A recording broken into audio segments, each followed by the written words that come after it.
یاریەکانی قۆناغی یەکەمی خولی نایابی عێراق بۆ تۆپی بالە کۆتایی هاتوو، هەشتیانە گەیشتن بە قۆناغی دووەم.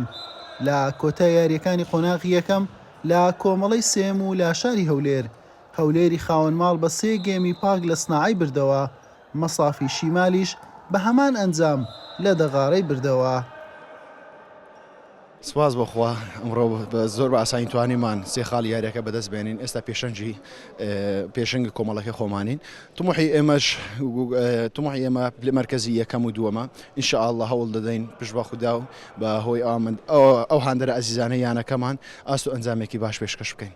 ئەو یاری ئەو ڕۆکە یاریێکی خۆش بوو، عیبی نەبوو، بەزۆن دۆ نەبوو، نەقسی زۆر مابوو، مەسەن نەقسەکانی خەلفی و سەنتەر هەر ئەوەن دۆنەمان لە توانادا بوو، لە عیبەکان ئەوەن دۆنەیان پێ دەکەی ئیمکانێتی چکە لە بەوەی نەقس و شتما هەبوو، بەس توانیمان چێبڕشێ بکەین و خەسارەت بووین.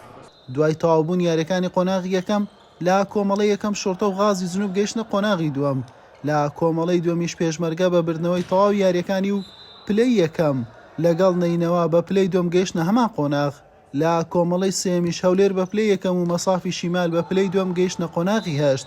لە نێوان هەر سێمەکەی سێ کۆمەڵەکە هیت و میقدادیە و دەغاڕە یەکێتی تۆپی بالای عێراق دویان وەک باشترین دیاری دەکات وەک گەیشتو بە قۆناغی هەشت. شێواز یاریەکانی قۆناغی هەشتیش دیاری نەکراوە، ڕەنگە لەم قۆناغەش چوارتی بگەن بە قۆناغی کۆتایی. حوسێن محەممەد کەناڵی پێم هەولێر.